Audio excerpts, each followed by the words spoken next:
Ilara Solon stood at the edge of the Martian outpost, her boots half buried in red dust. The wind was dry, brushing softly against her helmet. She paused, taking a slow breath as she looked out over the silent plains. Broken solar panels and rusted towers stretched across the ground like bones. This place had once been a thriving colony, before Earth fell apart, before the Great Silence. Now it was just another forgotten station in need of repair. Ilara adjusted the scanner strapped to her arm. She was a terraforming apprentice, sent here to help reactivate the water lines. But she had another goal. History, secrets, answers. Old technology buried beneath the sand. Her scanner beeped. Ilara frowned and moved toward the signal. It wasn't part of the water grid. It was something older, deeper. She began to dig with a small plasma cutter, brushing away layers of rock and dust. After an hour, her hand struck something cold, smooth, metal. It was a sphere, the size of a melon, dark silver, covered in strange etchings. It pulsed softly, like a heartbeat. Ilara's breath caught. She tapped her comms. Outpost control. This is Solon. I found something. There was static, then a lazy voice. We're not here for relics, Ilara. Focus on the water lines. She turned off the channel. She stared at the object. Her fingers hovered over it. She touched one of the symbols. It glowed. Suddenly, a pulse of light shot into the sky. It rose high, disappearing into the Martian atmosphere. Ilara stumbled back. What did I just wake up? She whispered. Back on Earth, the sky was quiet. People walked through green-lit cities powered by wind and solar. Children played in narrow alleys. No one looked up. But in a council chamber deep underground, a message arrived. It was not a voice. It was a signal. Cold, direct, final. Violation of galactic law detected. Origin, Sol system, third planet. Response required. Countdown initiated 30 cycles. No one knew what it meant. No one was prepared. Ilara Solon stood on Mars, holding the artifact, unaware that across the stars, a fleet had already begun to move. Ilara Solon sat alone in the outpost's small communication room. The artifact rested on the table beside her, still glowing faintly.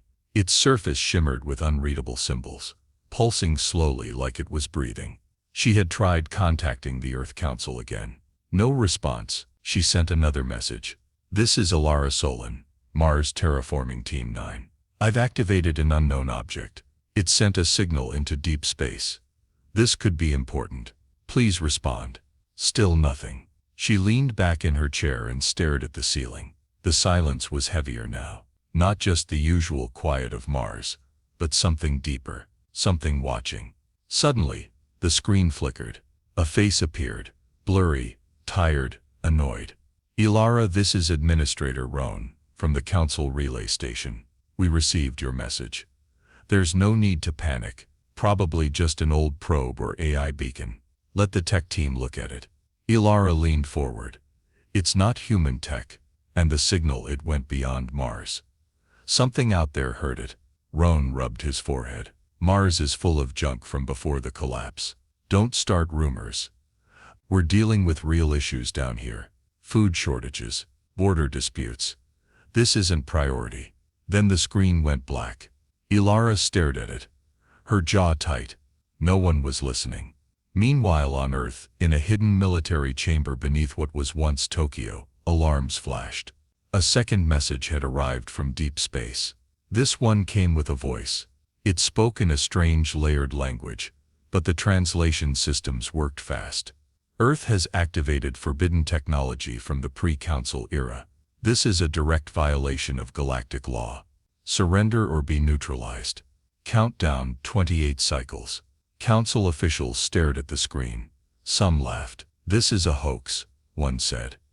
A prank. Others weren't so sure. Is it real? Asked Minister Darrow, one of Earth's older leaders. General Reese, head of Earth Defense, stood up. It came through verified cosmic channels. That's Council protocol. But Earth hasn't had contact with aliens in over 2 centuries.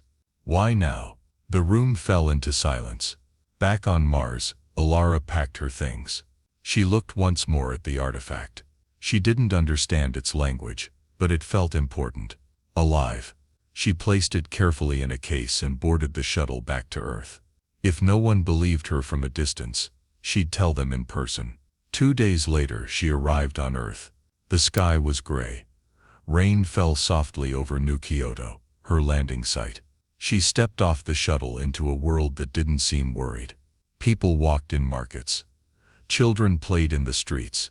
News screens played old documentaries and weather updates. Nothing about a war. Nothing about a countdown. She checked her comlink. No alerts, no warnings, nothing at all. They still weren't listening. Ilara pulled her coat tighter and looked up at the cloudy sky. Above it, beyond the atmosphere, something was coming. High Chancellor Vorn Kelleth stood on the command deck of the flagship Osirith. The ship hovered just beyond the edge of Earth's solar system, invisible to local sensors.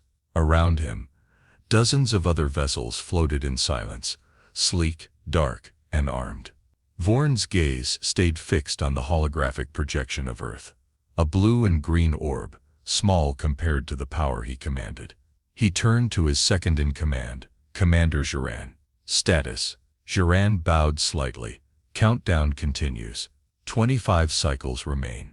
Earth shows no signs of preparation or response. Vorn's long fingers tapped the edge of the console. His skin was pale gray, marked with lines of age and command. His eyes were sharp, cold, and full of control. They don't understand the signal, Jiran added. They may not even remember the council exists. Vorn spoke quietly. Then that makes them dangerous. Jiran hesitated. Permission to speak freely. Vorn nodded once. We are about to strike a planet that hasn't contacted us in over 200 years. Their tech is broken. Their people live in ruins. What if this was accidental? Vorn turned his full attention to Jiran. The artifact they awakened is pre-council. From the first age. It was sealed for a reason. If they have touched it, even by mistake, we cannot risk it spreading. Jiran looked down. Yes, High Chancellor. Vorn stared again at the Earth. We bring order. We protect the galaxy from chaos. Mercy is not our purpose. Obedience is. Down on Earth, Alara Solen sat in a small room inside a dusty university archive in Old Quito. The city was quiet, surrounded by green hills and solar farms. Here, in forgotten buildings and quiet corners, she hoped to find answers. She laid the artifact on the table. Beside it, she had stacked printed pages, old research logs and data crystals recovered from Martian outposts. She skimmed through them, highlighting symbols and matching patterns. The alien markings on the artifact weren't random. They formed a language, a warning, but also something more, a signature, a memory. She paused on an old fragment of a transcript. The Earth key shall remain silent until the awakening of the lost path. Alara whispered to herself. The Earth key, is this it? Her datapad beeped. She had set it to scan for any mention of Earth in ancient star charts. A match blinked on screen. Faint, but clear. Earth wasn't just a backwater world. It had once been part of something greater. An alliance or federation from the earliest days of interstellar travel. Long before the Galactic Council had formed. Alara's heart pounded. This isn't a weapon, she said. It's proof. Proof that we were part of something long forgotten. She backed up the files. If she could show the Council that Earth's activation wasn't a threat, maybe they'd listen. But first, she had to make someone on Earth believe her. In a deep chamber beneath the United Continental Dome in Antarctica, Earth's leaders gathered again. General Reese slammed a report onto the table. They've moved closer. 25 ships just inside Pluto's orbit. This is not a bluff. Minister Darrow raised a hand. We're not ready for war. What do we have? One satellite cannon still working. A few orbital drones. They're not here to negotiate. Reese snapped. They gave a warning. We do nothing, we die. Another minister spoke quietly. Then maybe we surrender. Reese stared at him. And hand over our future. Silence fell. Far above them, the Osirith floated in the dark. Vorn Keleth stood still. He could feel the weight of centuries pressing against this moment. The humans would not listen. They never had. That was why they fell before. That was why they must be controlled now. His voice echoed across the bridge. Prepare the weapon systems. Ilara Solon sat alone in a dim underground archive in New Santiago, surrounded by the hum of old servers and flickering screens. Her datapad glowed softly in her hand. The artifact rested beside her, still pulsing faintly. She had been searching for days, through dusty files, broken terminals, and ancient records. And now, finally, she found something. A partial translation. The artifact wasn't just a beacon. It was a message. To those who awaken me, you are not forgotten. You are the last key to the lost alliance. Return, and remember. Ilara stared at the words, her breath caught in her throat. She wasn't imagining it. Earth had been part of something much older than the Galactic Council, a network of worlds, united not by conquest, but by cooperation. If she could prove this, maybe Earth wouldn't be seen as a threat. Maybe the Council would stop the attack.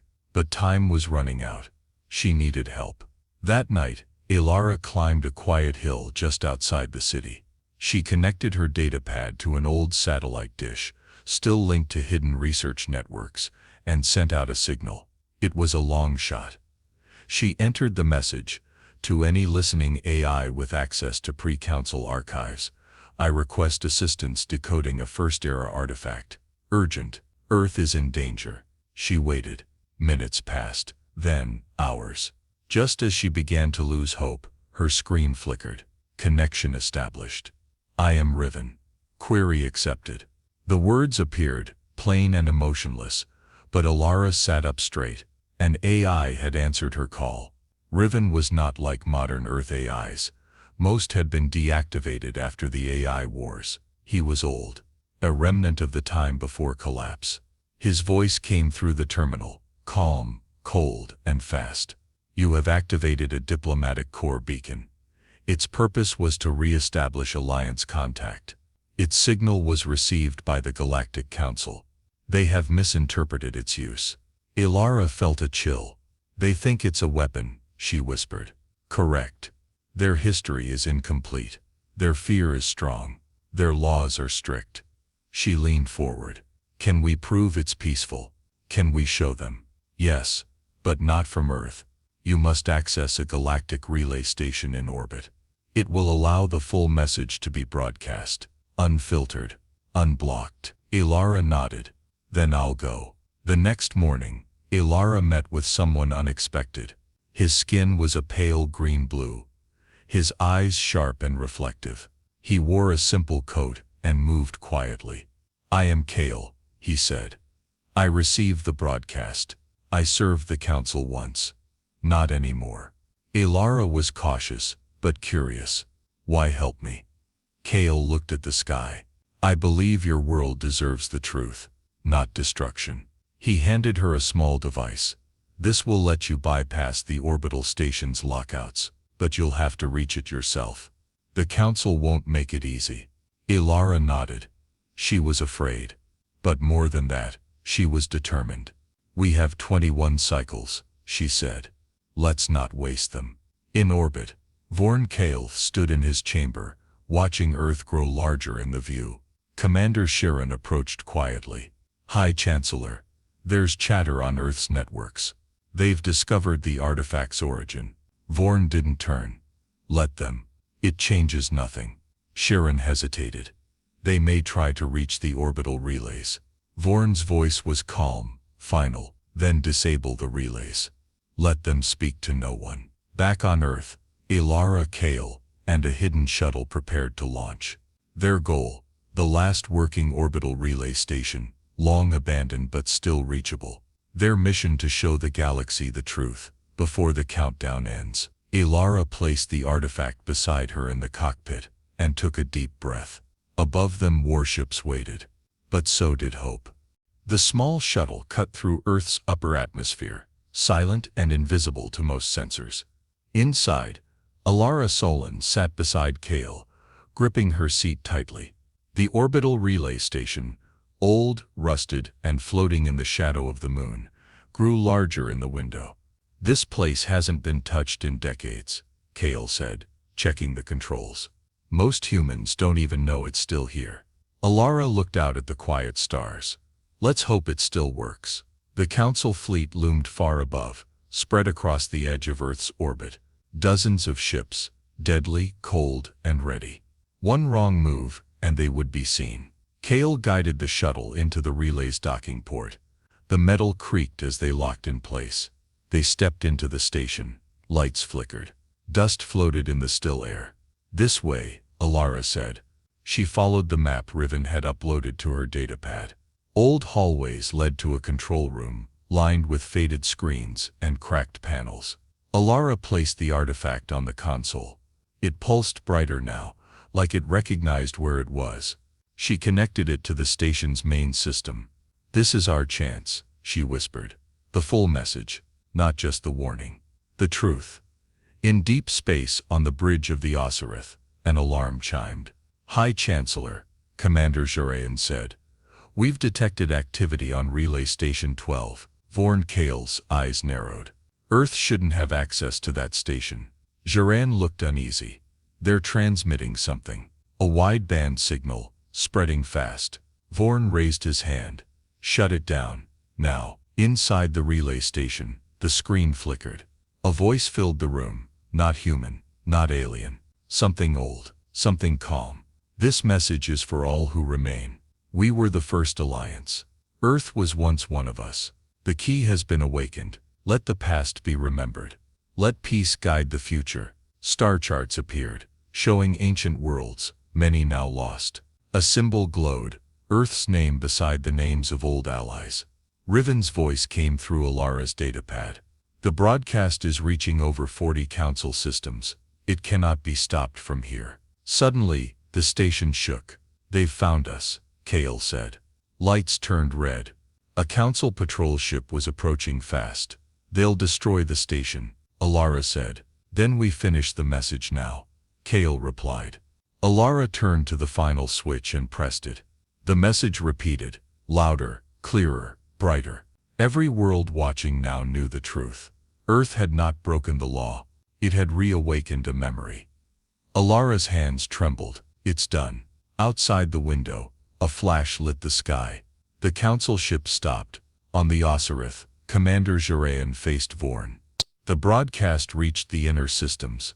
Dozens of Council members are demanding answers. Vorn's face was stone. "Then we move. Silence them before it spreads further." But Jarayan did not move. "They're not the enemy anymore," he said softly. "They never were." Vorn turned slowly. "What did you say?" Jarayan looked him in the eye. "I said, no, Chancellor." A quiet moment passed. Then Jarayan stepped away from the controls. Below, Earth still turned.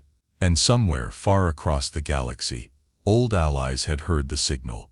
Alara sat on the floor of the relay station. The shaking had stopped. Kale handed her the artifact. "You did it." They saw the truth. Alara nodded, tired but calm. "Now we wait." Above them the war was no longer certain. The night sky above Earth shimmered with stars, but hidden beyond that calm view, war was about to begin. The Osirith, High Chancellor Vorn Kellis' flagship, floated at the head of the Galactic Council's invasion fleet. Every weapon system was armed. The countdown had reached its final hours. "High Chancellor," a voice from the bridge crew called out. "The broadcast from Earth has reached over 70 confirmed systems. More are responding." Vorn's expression remained cold. "The truth is dangerous. We cannot allow it to take root." He raised his hand. "Begin the assault." The order echoed across the fleet. Dozens of ships began to move, closing in on Earth's orbit. On the abandoned relay station, Alara Solon stood by the window, watching as distant flashes lit up space. "They're coming," she said quietly. Kale checked the long-range sensors. "Not just coming. They're surrounding Earth." Alara turned to the console. "Did the message reach enough systems?" Riven's voice came from her datapad. "Yes. The broadcast reached every major council world. Reactions vary. Some protest the invasion. Others are silent. A few are trying to stop the fleet. Kale frowned, but not Vorn. No, Elara said. He won't stop. He's afraid of change. The station shook. They fired at the relay. Kale said, "We need to move now." They raced back to the shuttle. As the airlock sealed, a bright beam cut across the station. Metal tore and fire exploded behind them. Kale pulled the shuttle free just in time. From orbit they could now see it all. Council ships moving into attack position. Earth's defense satellites lighting up, trying to hold the line. On Earth, General Reese stood in Earth Defense Command, shouting over the alarms. All active satellites online. Focus fire on the closest destroyers. Buy time. Around him, officers scrambled to respond. Earth had few weapons left. Just old orbital drones and half-working beam platforms. But they were using everything they had. Across the skies, flashes lit up. 2 council ships were damaged, falling back. 1 Earth satellite exploded, sending debris into the upper atmosphere. But the main fleet kept coming. Elara's shuttle flew low through the clouds, heading for the command station in New Santiago. She contacted General Reese. "This is Elara Solon. We sent the full message. The galaxy saw it. The council is divided. Some might help, but Vorn is still leading the attack." Reese replied, "Then we hold the line. Even if we fall, we show them we won't be erased." Kale turned to Elara. "There may be another way." He handed her a coded crystal. "This contains a final transmission, direct to Vorn's command ship. A challenge, not of war, but of truth. If he answers it, others will see." Elara hesitated. "And if he doesn't?" Kale looked out the window. "Then we die. But we don't die silent." On the Osirith, Vorn Kale stood watching Earth burn. Then a new message appeared on his console. From Earth, Elara Solon, requesting live transmission. One voice to another. He stared at it. Commander Geron watched him carefully. "She's challenging you, not with weapons, with words." Vorn was silent. Then he pressed a button. "Put her through." The screen lit up. Elara's face appeared. Calm, tired, but steady. "You're afraid," she said simply. Vorn's eyes narrowed. "I fear what chaos brings." "You fear losing control," Elara replied. "You fear people seeing the truth, that Earth was once part of something greater, that we remember who we were, and that we might become something more." Vorn said nothing. "End this," she said, "or history will remember you not as a protector, but as a destroyer of peace." The line went silent. Vorn turned to his crew. No one moved. No one saluted. Vorn stepped forward. "The fleet awaits your command." Vorn stared at the screen. At Earth, at the past, at the truth. Then he lowered his hand. "All ships, stand down." The order echoed across space. Council ships halted. Earth's defense systems powered down. The sky became quiet. Elara sat in the shuttle, her hands shaking. Kale smiled faintly. "You did it." She didn't answer. She just looked out at the stars. They were still there. And they were watching. The stars above Earth no longer held weapons. The Galactic Council fleet drifted silently in orbit. Engines powered down, weapons offline. Ships that were once ready to destroy now floated in stillness, waiting. Elara Solon stood at the edge of the shuttle's landing ramp. The red morning sun lit the hills of New Santiago as she stepped down onto Earth's soil once more. Crowds had gathered. Word had spread fast about the broadcast, the fleet, and the woman who stopped a war. Children stared at the sky. Adults pointed at the shimmer of distant ships. No one ran. No one screamed. They just watched, waiting. Inside Earth's Global Assembly Hall, Elara sat before the Council of Nations. Ministers, generals, scientists, everyone who had doubted her now listened in silence. She placed the artifact on the table. It no longer glowed. Its message was complete. "This device," Elara said, her voice calm and steady, "wasn't a weapon. It was a signal meant to reconnect Earth to an alliance we lost. We didn't break a law. We remembered who we were. Minister Darrow leaned forward. And what are we now? Alara looked around the room. That's the question we must answer together. We've been alone for centuries. But now the galaxy is listening, watching, waiting. General Rhesus spoke next. The Council fleet, will they return? Alara shook her head. Not for war. Some want to open talks. Others will take time. But Earth is no longer forgotten. In orbit, High Chancellor Vorn Kelleth stood at the window of his ship. He had not been removed from command. But the Council had demanded answers. His silence during the attack had spoken louder than any order. Commander Jiren now stood at his side, no longer with fear in his eyes. Earth has changed the narrative, Jiren said. They won't be dismissed again. Vorn said nothing. His gaze remained on the blue world below.